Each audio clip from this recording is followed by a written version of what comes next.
বৈশাখের তীব্র দাবদাহে ঝাড়গ্রামের তাপমাত্রা আজ প্রায় ৪১ ডিগ্রি ছাড়িয়েছে। আগামী কয়েকদিন তাপমাত্রা আরও বাড়বে বলেই জানিয়েছে আবহাওয়া দফতর। প্রচণ্ড গরমে ঝাড়গ্রামের জুওলজিক্যাল পার্কের আবাসিকরা কেমন আছেন? ঝাড়গ্রামের এই চিড়িয়াখানার গোটাটাই তৈরি হয়েছে শাল জঙ্গলের মধ্যে, তাই জঙ্গলের পরিবেশের সাথে তারা সহজেই মিশে যেতে পারছে। তার ওপরে প্রতিটা এনক্লোজারে জলের জায়গায় পাশাপাশি বিশেষ ফোয়ারার ব্যবস্থাও করা হয়েছে। ফলে যখনই একটু গরম লাগছে তখনই ফোয়ারার নিচে এসে শরীর ঠান্ডা করে নিচ্ছে পশু পাখিরা।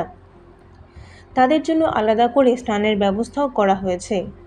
পাইপ দিয়ে চিতাবাঘ, এমু, হরিণ, সজারু সবাইকেই আলাদা করে স্নান করানো হচ্ছে। ঠান্ডা জলের আমেজ পেয়ে আরামে রয়েছে তারা। স্নানের পাশাপাশি তাদের খাবারের দিকেও বিশেষ নজর দেওয়া হচ্ছে। জল জাতীয় সবজি অর্থাৎ কুমড়ো, শসা, ফুটি, তরমুজ, শাক প্রভৃতি দেওয়া হচ্ছে এবং যারা মাংসাশী তাদেরকে ব্রয়লার মুরগি, সাথে ওআরএস, গুড়, নুন জলে মিশিয়ে দেওয়া হচ্ছে, যা রেডিমেড স্যালাইনের কাজ করছে। এছাড়া পাখিদের জন্য বানানো হয়েছে খড়ের চালা, যা জল দিয়ে মাঝে মাঝে ভিজিয়ে দেওয়া হচ্ছে। বাঘ ভাল্লুকের জন্য আলাদা করে বস্তা ভিজিয়ে শেল্টারে রেখে দেওয়া হচ্ছে। সব মিলিয়ে গরমে বেশ আনন্দেই দিন কাটাচ্ছে ঝাড়গ্রাম জুওলজিক্যাল পার্কের আবাসিকরা। হ্যাঁ, প্রতিদিন চান করানো হচ্ছে মোটামুটি ভালো। বাঘকেও দেখলাম করালে। হ্যাঁ হ্যাঁ হ্যাঁ, ওরা কতটা আরাম পায়? আরাম ভালো পাই। তাই? হ্যাঁ। ওরা আপনার জন্য অপেক্ষা করে? হ্যাঁ, এখন জল ঠান্ডা জল নেওয়ার জন্য শরীরে খুবই ভালো লাগে। জল নিতেও ভালো লাগে এখন শরীরে। আপনি কাদের কাদের স্নান করান? এই ভালুকে, হায়নার, ভালুক, হায়না আর বাঘের। তো এই প্রচন্ড গরমে ওরা কতটা জল পেলে ভালো, মানে ওদের সুবিধা হয়?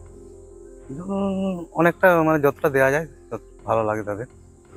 পশু পাখিদের জন্য প্রধানত, যেহেতু এটা আমাদের ন্যাচারাল একটা এনভায়রনমেন্ট রয়েছে, তো সেই কারণে গাছের সেট তো রয়েছে, উপরন্তু আমরা খড়ের চাল দিয়ে ছায়া দিয়েছি, বিভিন্ন জায়গায় সেট তৈরি করে দিয়েছি।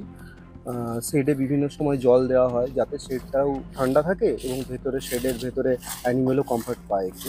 সেছাড়া আমরা বিভিন্ন বার্ডসে এবং লেপার্ডের ক্ষেত্রে আমরা স্প্রিংকলার দিয়েছি। স্প্রিংকলারটা কি হয়, অ্যানিমেল নিজের প্রয়োজন অনুযায়ী যখন ওয়েট বা যখন বেশি গরম লাগে সেই জায়গায় গিয়ে সেখান থেকে ঠান্ডাটা পেতে পারে। আর সেছাড়া আমরা বিভিন্ন নাইট শেল্টারে ওদেরকে প্রত্যেক দিন স্নান করিয়ে নিয়ে তারপরে আমরা প্যাডক এরিয়ায় ছাড়ি। তো দিনে স্নানটা হয়ে যায়, সেই কারণে স্নানটা দিনে একবারই করানো হয়, আর বাকি টাইমটা ওরা স্প্রিংকলার থেকে জলটা।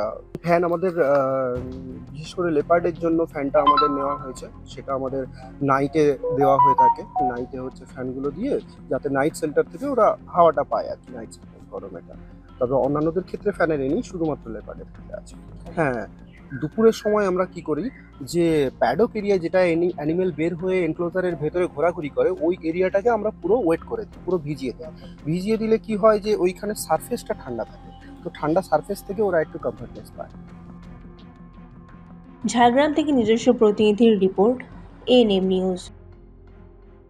আরও খবরের আপডেট পেতে সাবস্ক্রাইব করুন আমাদের ইউটিউব চ্যানেলটি আর বেল আইকনে ক্লিক করুন নোটিফিকেশনস পেতে।